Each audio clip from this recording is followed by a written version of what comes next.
Every night, my security cameras show someone standing at the door. Most nights on Brookfield Lane were painfully quiet, the kind of silence that settles over the cul-de-sac like a blanket after midnight, when even the streetlights seemed to hum louder than the wind. The Millers had gotten used to that peace. For 8 years, the rhythm of their life hadn't changed. Work, dinner, bedtime, repeat. Emma called their neighborhood a safe little bubble. David liked that phrase. It made him feel like he'd done his job, protecting his family from the chaos he read about online.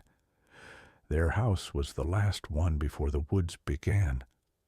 A pleasant 2-story with white siding, a slanted roof, and a front porch that smelled faintly of cedar.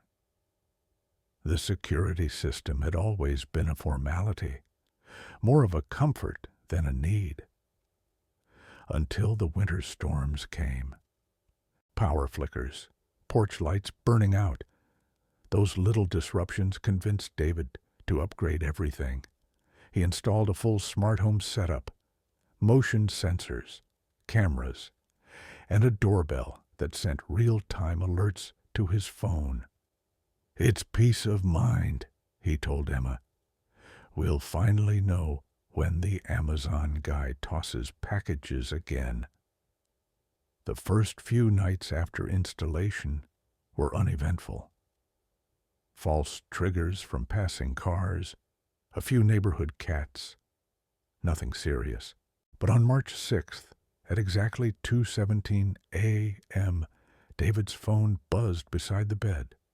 The alert was short and cold. Front door motion detected. He almost ignored it. Then curiosity won. When he opened the app, the still frame made his throat tighten.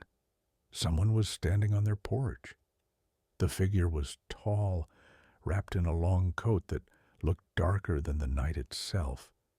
No visible face, no movement, just the faint outline of shoulders beneath a hood. The porch light caught part of an arm, enough to see that whoever it was stood perfectly still, like they were waiting for something. David froze. For 7 long seconds, the live feed showed the same motionless image. Then the camera glitched, a quick static flicker, and the feed went black. He sat up fast, the phone lighting his face in the dark. Emma stirred beside him. "What is it?" she whispered. He didn't answer right away. "Someone's at the door," he finally said. They both crept downstairs. The air felt colder than usual, heavy with that strange quiet that follows a sudden scare. When David peeked through the front window, the porch was empty. The swing moved slightly, creaking, but the figure was gone. The camera showed no new alerts. By morning, the fear felt almost embarrassing. David rewatched the clip twice over breakfast. "Probably a bug on the lens," he said, forcing a laugh. But deep down, he knew bugs didn't cast human-shaped shadows. At work, he showed the footage to a coworker, a former Marine who loved explaining rational explanations. "Could be compression artifacts," the guy said, pointing to the blurred outline. "Or the lens reflecting someone walking past." He shrugged. "Ghosts don't show up in 1080p's, man." That night, David adjusted the camera angle, tightened the mount, and told himself it was fixed. Yet he couldn't shake the feeling that someone had been looking directly into the house. 2 nights later, it happened again. Another motion alert. Same time. 2:17 up M. This time, David hit the live view instantly. The figure was back. Closer. Standing a few inches from the door, shoulders slightly hunched, as if listening. The doorbell light reflected off something pale, maybe skin, maybe fabric. And again, after 7 seconds, the feed cut out. He replayed the clip frame by frame. When he zoomed in, he noticed something he hadn't before. The person's head was turned slightly to the left, facing the camera directly, even though the doorbell lens sat lower than eye level, as if they knew where it was. That realization crawled under his skin. He saved the footage and called the local police non-emergency line. Officer Hayes arrived the next morning. A younger guy, polite, not particularly alarmed. "We get stuff like this all the time," he said, tapping his notepad. "Kids trying to spook neighbors, maybe someone casing the place." He watched the clip on David's phone, expression casual, until the timestamp flickered. "Wait," Hayes said. "This shows 2:17, then jumps to 3:42 for half a second." David nodded. "I thought it was a glitch." "Could be," Hayes said slowly. "Or maybe someone messed with the camera's clock." The officer looked up at the house before leaving. "Keep it on," he said. "If they come back, call immediately. Don't go outside." That night, David left every downstairs light on. He and Emma went to bed, pretending not to expect the alert. But the phone stayed silent until morning. No motion, no strange shadows. For a moment, he felt relief. Maybe the police cruiser parked at the corner had scared whoever it was away. Then, while leaving for work, he noticed something odd. The welcome mat was slightly off-center, shifted toward the door as if someone had stepped on it from above, and tucked beneath it, half buried in dust, was a small metallic button, smooth and cold to the touch. It wasn't from any of their clothes. That was the moment David realized it wasn't a prank. It was something deliberate. Someone had been coming to their door for a reason. And whatever it was, it wasn't over. Officer Hayes kept his word. The following evening, a marked patrol car cruised by the Miller home twice, headlights sliding across the driveway like cautious eyes. But nothing unusual showed up on the cameras. David almost felt guilty for involving the police. Until Thursday night, when everything shifted again. At exactly 2:17 a.m., the alert came back. Emma was the first to hear the soft buzz on the nightstand. David didn't move. His stomach clenched before he even looked. But the sound came again.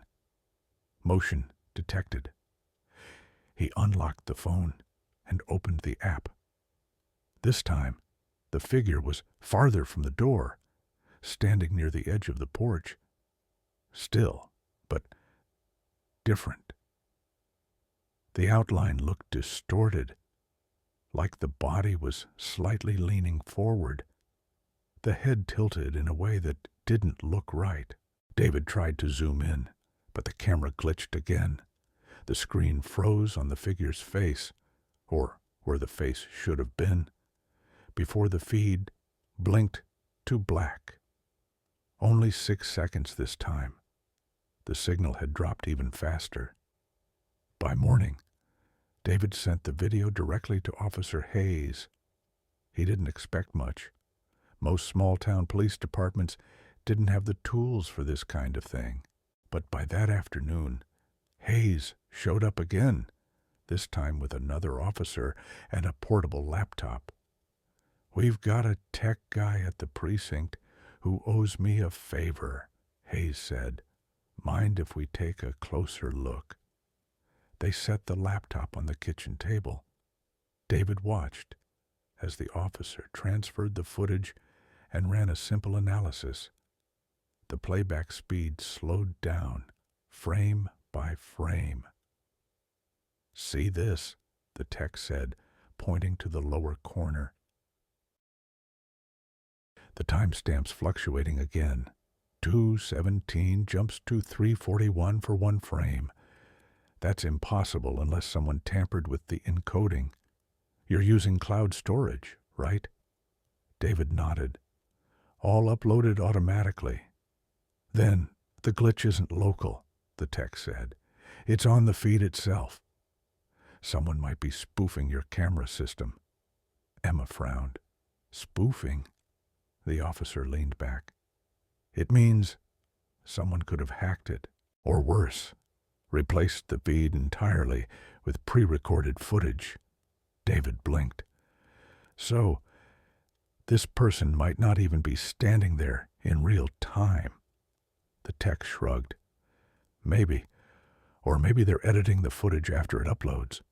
But either way, someone's controlling what you see. For the first time, David felt a chill that had nothing to do with fear. It was disbelief, the idea that someone out there was watching, manipulating what entered his own home, made his skin crawl. Later that night, Hayes asked if they could inspect the physical camera. He climbed the porch, flashlight beam cutting through the dark. He murmured. No forced entry, no damage. He adjusted the doorbell lens, checking the housing screws. Everything looks fine. Clean install, no pry marks, no signal jammers nearby. Emma stood at the door in her robe. So, what does that mean? It means, Hayes said quietly, that whoever's doing this knows exactly how not to leave evidence. He left a police contact card on their counter, told them to keep the lights on, and promised to check in every few days. David spent that evening refreshing the live feed every 15 minutes. Nothing happened. No motion, no shadow, no flicker. At 2:17, the app stayed silent. At 2:18, still nothing. At 2:20, a notification appeared, but not from the camera. It was a text message, unknown number, no name, just 2 words. Stop watching. David froze. His hands went cold. Emma saw his expression and reached for the phone, but he didn't let her. The message had no reply option, no timestamp, no trace in his message log once the screen refreshed, like it had been erased. The next morning, David brought the phone to the police department himself. The officers there seemed puzzled. The message had left no data footprint. No number, no metadata, nothing, Hayes said. It's like it never happened. They requested the cloud provider's access logs for the camera. It would take days, maybe weeks, for any meaningful report. In the meantime, Hayes advised them to shut the system down. If it's compromised, you don't know what's real anymore, he said. But David couldn't bring himself to turn it off. He needed to know. He told himself it was about protecting his family, but deep down it had already become something else, an obsession. He checked the app at work, during dinner, before bed. Sometimes he thought he saw flickers of movement, faint shapes on the sidewalk that vanished before the motion sensors caught them. Other times, nothing but static. Then, 3 days later, on Sunday, something new appeared in the footage. It wasn't the figure this time. It was a shadow, a faint silhouette moving behind the frosted glass of their front door. The system didn't send an alert. The video wasn't labeled as motion. It just appeared, as if someone had manually inserted it into the recording. When David paused the video, he noticed something horrifying. In the reflection of the glass, just before the frame cut out, his own face was visible, sleeping in bed behind the door. By Monday morning, the Miller's case had officially moved from unusual to unsettling. Officer Hayes arrived again, this time with a digital forensics specialist from the county. The man introduced himself simply as Reynolds, the type who'd seen too much weird tech to be easily impressed. "Let's go through everything," he said, settling at their kitchen table. His laptop glowed pale blue against the morning light as he began pulling the data directly from the home network. At first, everything looked routine. Camera pings, motion triggers, timestamps. But then, Reynolds frowned. "This can't be right," he muttered, scrolling back. He turned the screen toward David and Emma. "Your doorbell uploaded video files 2 hours before the alert was triggered." "That shouldn't be possible." Emma leaned closer. "You mean the system recorded before anything happened?" "Exactly," Reynolds said. "Either the camera's internal clock is corrupted, or someone's feeding in pre-recorded footage." He tapped another line of code. "And here's the strangest part. Your system sent the same packet of data twice. 12 hours apart. Identical, down to the last byte." David's stomach turned. "So we've been seeing, what, reruns?" "Maybe," Reynolds replied. "Or someone wants you to think you are." He turned the laptop around again, zooming in on a single frame. The image showed the front porch, the faint outline of the figure. Reynolds enhanced the brightness slightly, then froze the image. There was something new in the corner, a second silhouette, smaller, reflected faintly in the door's glass. It stood behind the camera, as if someone was filming the person filming them. That discovery rattled the small department. Hayes ordered a full review of every clip. 2 officers spent the afternoon scanning each video, frame by frame. Every one contained subtle anomalies. Light flickers that didn't match the porch bulb. Audio static shaped like breathing. Even a brief echo of footsteps when no one was there. When they compared the first recording from March 6th to the one from Sunday, another detail emerged. The shadows didn't match. In the newest clip, the figure's shadow stretched toward the light source instead of away from it. "Reverse lighting," Reynolds said quietly, almost like the clip was mirrored or faked. Hayes crossed his arms. "Who would do that?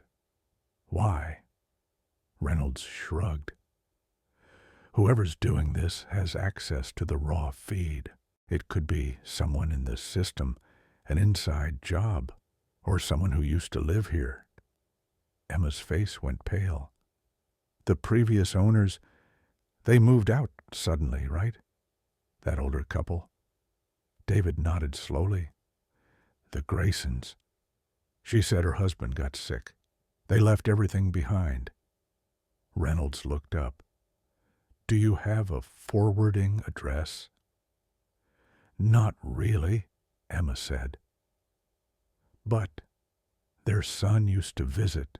He worked in IT. By dusk, Hayes had tracked down a number registered to a Michael Grayson. No address, but the call connected. 'Mr. Grayson?' Hayes asked. A long pause, then a voice, low and uneasy. I told them not to touch it." "Not to touch what?" Hayes asked. "The system," Grayson said. "The cameras. I removed everything, but some of it's still on the network. If they turned it back on, it'll start again." Hayes signaled to David to stay quiet. "Start what, exactly?" But the line went dead. Reynolds exhaled. Could be nothing. Could be a guy who doesn't want to be involved. Still, he disconnected every cable and began running a trace route. The source data pointed to an external IP pinging the Miller system at exactly 2:17 a.m. every night. The origin was only 4 miles away, the abandoned industrial park at the edge of town. Hayes rubbed his temples.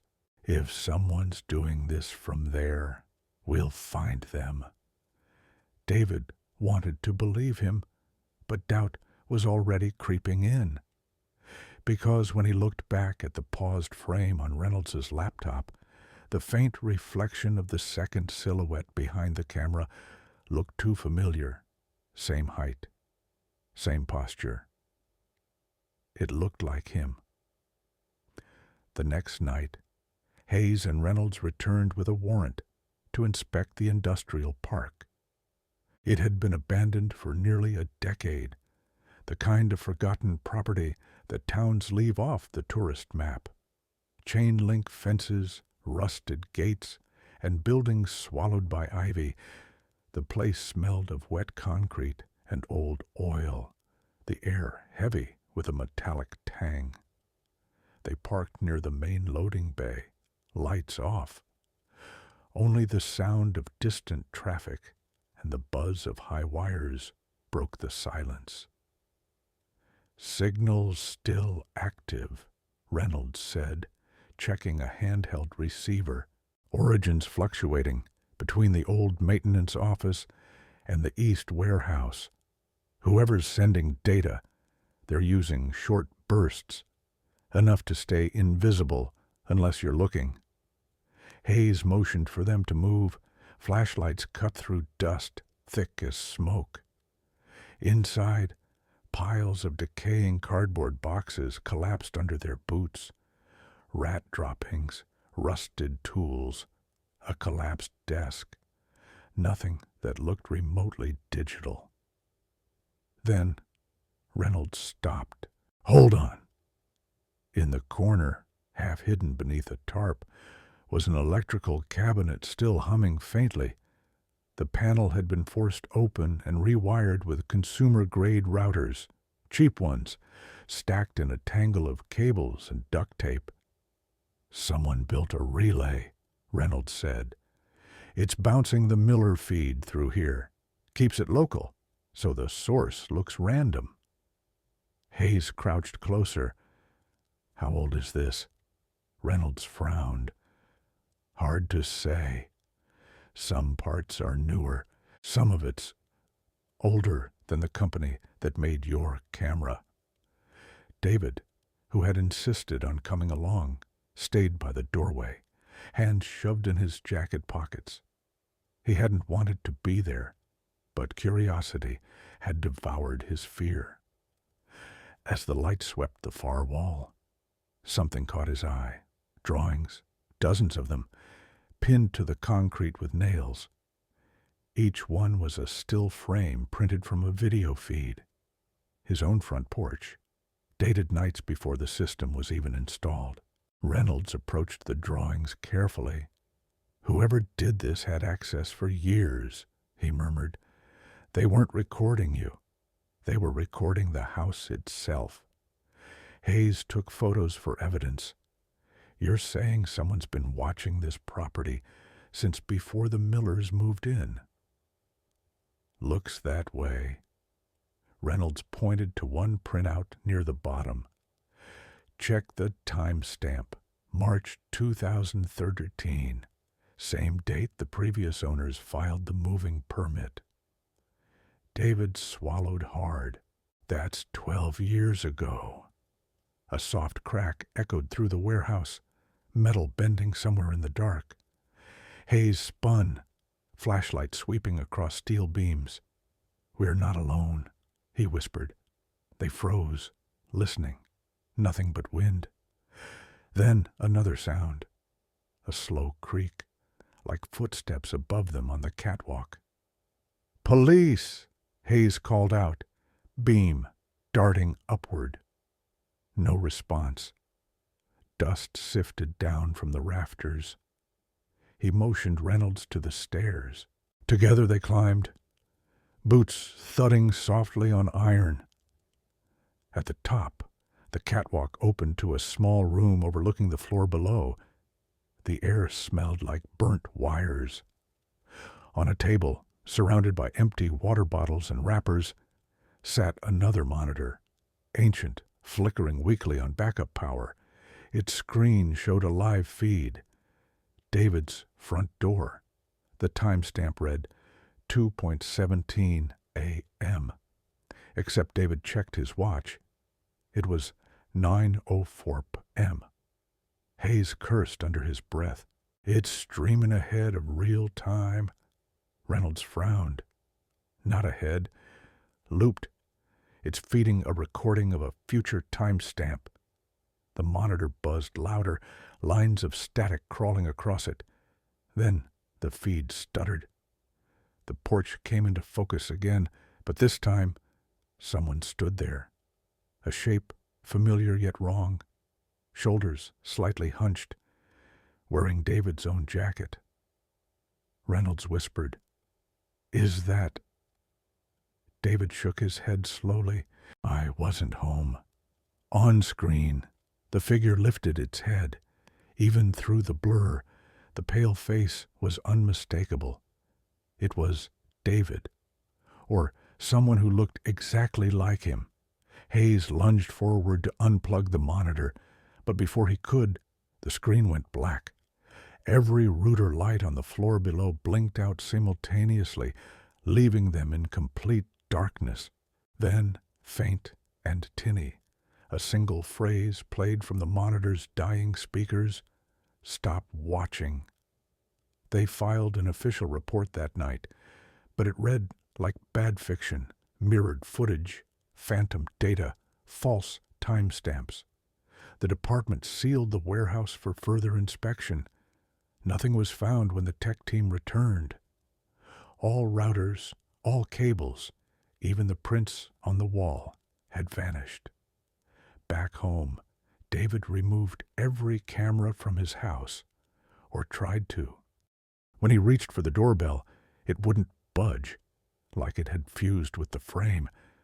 Emma begged him to leave it, said the police would handle it.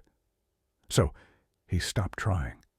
For 2 nights, no alerts, no messages.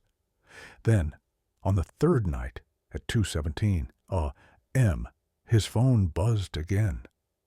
Front door. Motion detected. He didn't open it. He couldn't. He just sat in bed, staring at the screen until the notification faded. And when he finally found the courage to check the next morning, the new clip showed him asleep, while someone stood in the doorway, holding the phone he thought was in his own hand. By the end of that week, the tone at the police station had shifted. What began as a simple harassment case had turned into something no one could define. Digital intrusion, psychological manipulation, or something stranger. The file on the Miller footage grew thicker each day, yet most of it was filled with contradictions. The detectives reviewed every video clip again. Same porch, same hour, same angle. But now, in the most recent ones, something new had appeared. A faint reflection of a man, barely visible through the frosted glass, standing inside the house behind the front door. David insisted it wasn't him. "We were both asleep," he said, voice low. "Check the footage from the hallway cam." But the hallway footage for that night had vanished. Not corrupted. Gone. The digital log showed the file had been manually deleted from the cloud At 2:18 a.m., exactly 1 minute after the front door motion alert, Emma's hands shook as she signed the consent form to allow the police access to their internal Wi-Fi data. "If it helps," she murmured. But when the report came back, it made everything worse. The source of the file deletion, the device ID tied to the Miller account, wasn't from a hacker. It was from David's own phone. He argued that it was impossible, that his phone had been beside him all night, untouched. But forensics didn't care about belief, only data. The report showed a login from his phone's MAC address, authenticated through his own credentials, with no sign of malware or spoofing. Hayes met him privately later that afternoon. "David," he said, tone cautious, "is there anyone else with your password? Anyone who could have used your device?" "No," David said, "just me and Emma. We use the same account." Hayes leaned forward. "Then we need to consider that maybe this isn't just about technology. Sometimes people—" He hesitated. "People can act without remembering, especially under stress."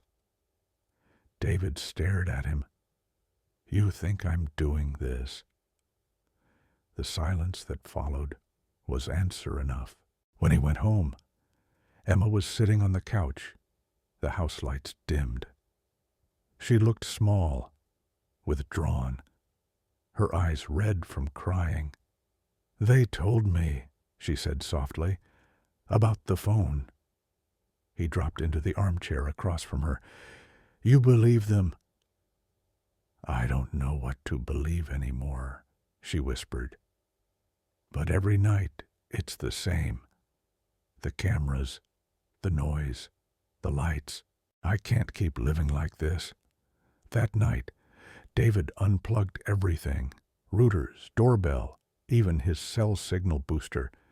He wanted silence again, normalcy, but it didn't come.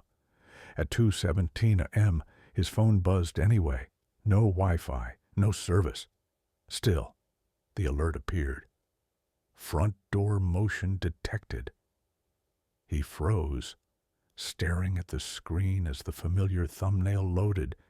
His own porch, bathed in ghostly light. But this time, the figure wasn't outside. It was standing inside the doorway, facing the camera from within the house. His blood ran cold. He glanced toward the front hall, dark, silent. Emma was asleep upstairs. He turned off the phone, heart hammering. He tried to convince himself it was an old clip, a glitch, anything. But when he reopened the gallery the next morning, that video was nowhere to be found. The timestamp, however, remained in the log. 2:17 a.m., just like every other night. By now, the department had no clear theory. Some officers suspected David had staged it. Psychological stress, maybe a nervous breakdown. Others thought the previous owners might have left behind hidden surveillance equipment still active somewhere in the walls. Reynolds, however, had a different idea. "You ever hear of data ghosts?" he asked Hayes one night at the precinct. "When corrupted devices start recycling cached video fragments, the camera could be stitching together old footage, blending time like a deck of cards." Hayes frowned. "You think the system's alive?" Reynolds shook his head. "Not alive, just echoing." But even as he said it, none of them could explain the newest finding. When the forensic tech reviewed the metadata from one of the corrupted files, the GPS coordinates embedded in the footage didn't point to the Miller house anymore. They pointed to David's phone, as if the camera that recorded the footage had been inside his pocket. By mid-April, the Millers' story had leaked beyond Brookfield Lane. Local journalists started calling it the 217 phenomenon. The police hated that name.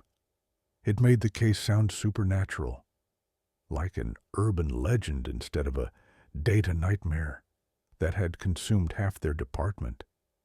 But the press loved it. Suburban couple haunted by smart home. When technology turns on you. Every headline made it worse.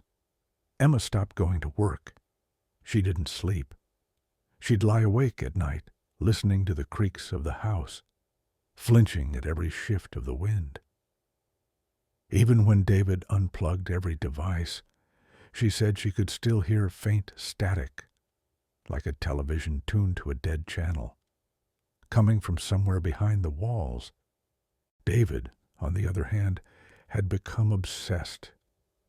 He spent every waking hour trying to trace what had gone wrong, pulling wiring diagrams, reading server logs, posting on tech forums under fake usernames.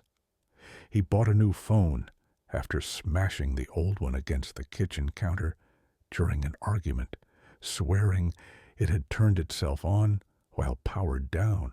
And though he didn't tell Emma, he'd started recording audio on a separate device every night, a cheap analog recorder that didn't connect to the internet. He placed it near the front door at 2 a.m., set a timer, and went back to bed. For 4 nights, it captured nothing but silence. On the 5th, something changed. At exactly 2:17 a.m., the recorder clicked faintly, and then a soft knock.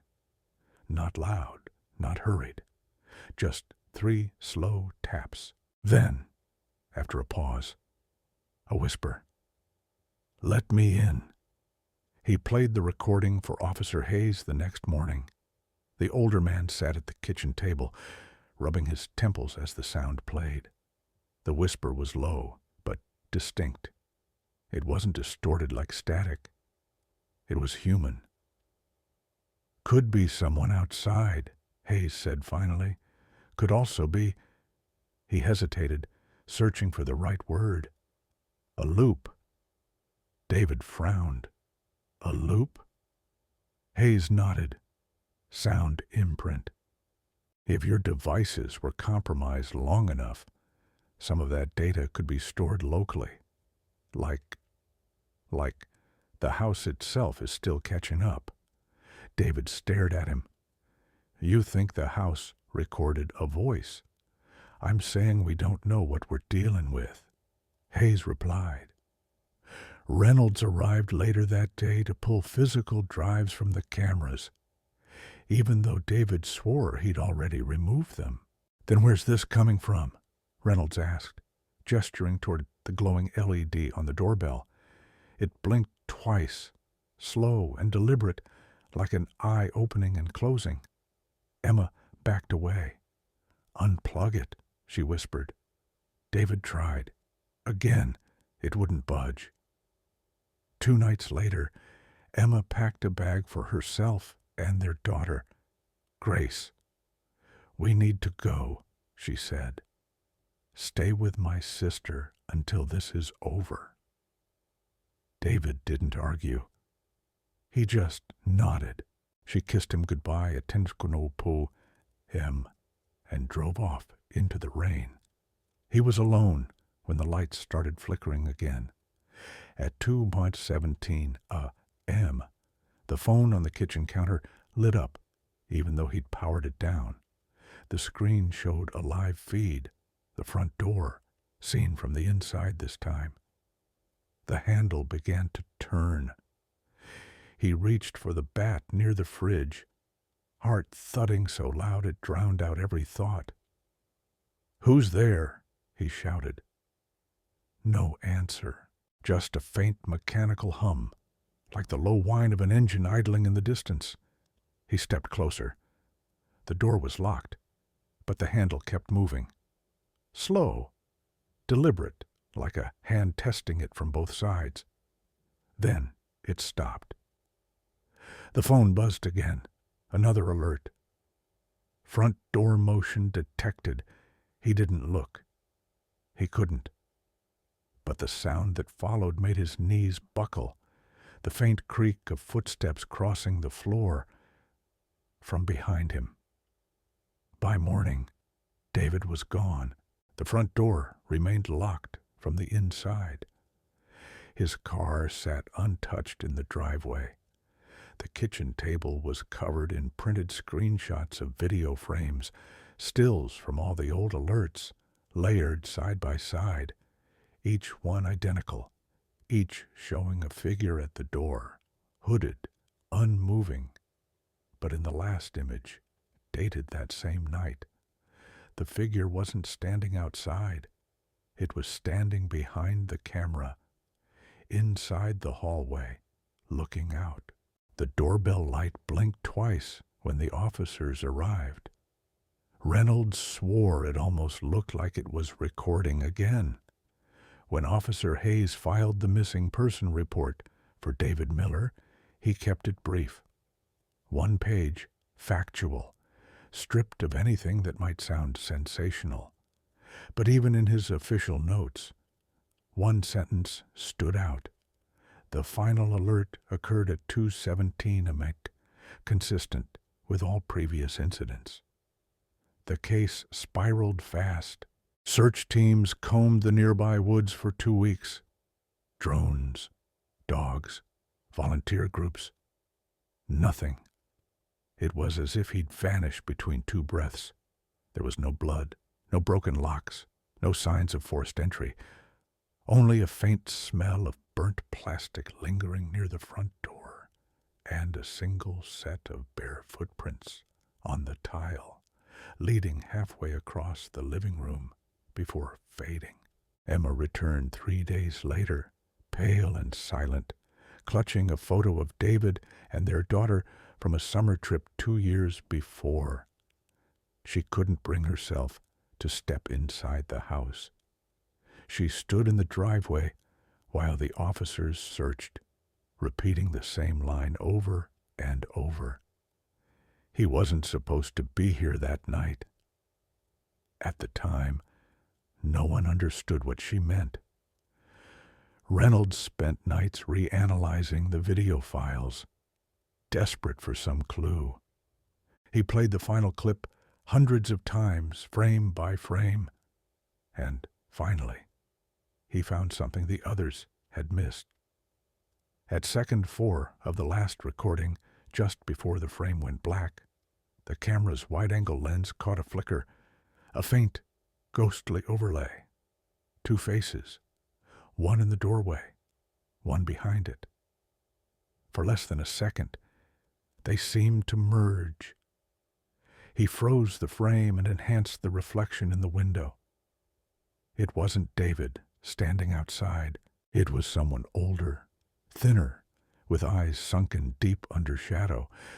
But the outline of the second figure, the one inside, matched David perfectly, almost like the footage showed him watching himself.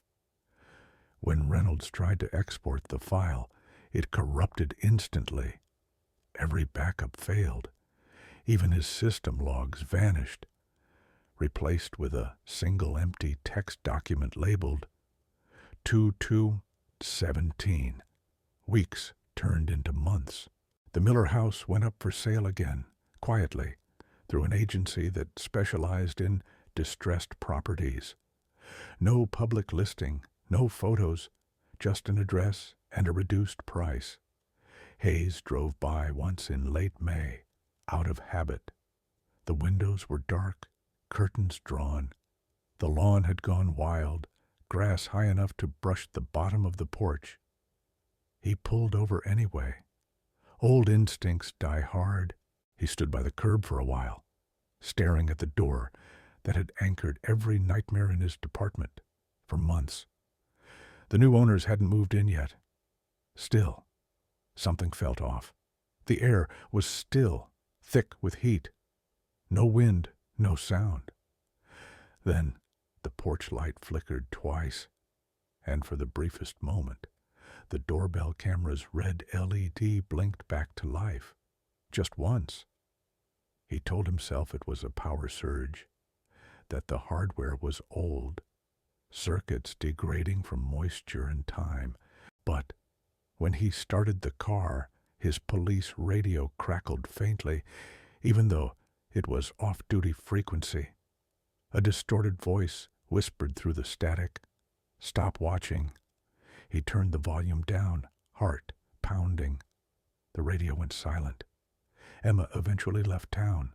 No forwarding address.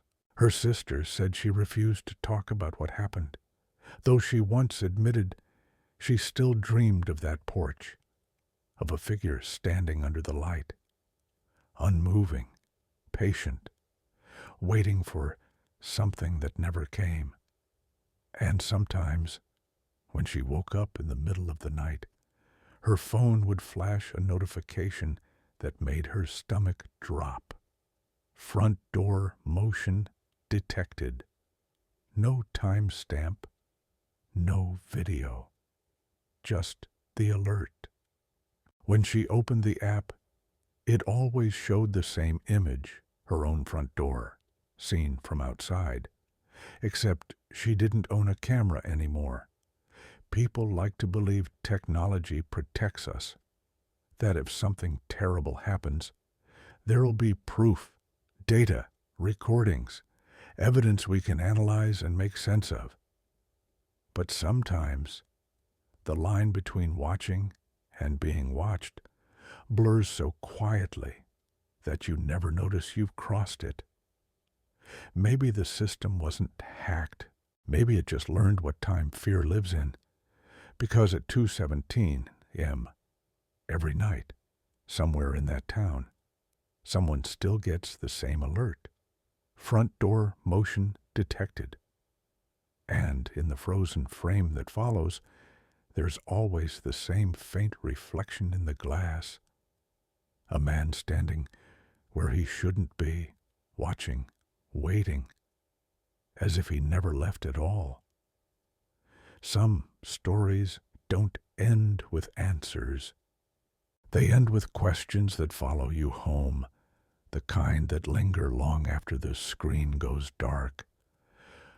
The Miller case was eventually filed away as unresolved digital tampering. That's what the report said. But those who worked it, the officers, the analysts, the neighbors, none of them ever quite believed that. Because data can't lie, not without someone teaching it how. Maybe the truth isn't hidden in the footage at all. Maybe it's in the moments the camera didn't record, in the missing seconds, the corrupted files, the silence between two frames. And maybe that's where fear really lives, not in what we see, but in what we can't prove we didn't. So, tonight, when your phone buzzes unexpectedly, or your doorbell app shows a notification you weren't expecting, take a moment before you check it. Look around you. Listen to what the house sounds like when it's supposed to be sleeping. Because sometimes silence means everything's fine. And sometimes it just means someone's already watching.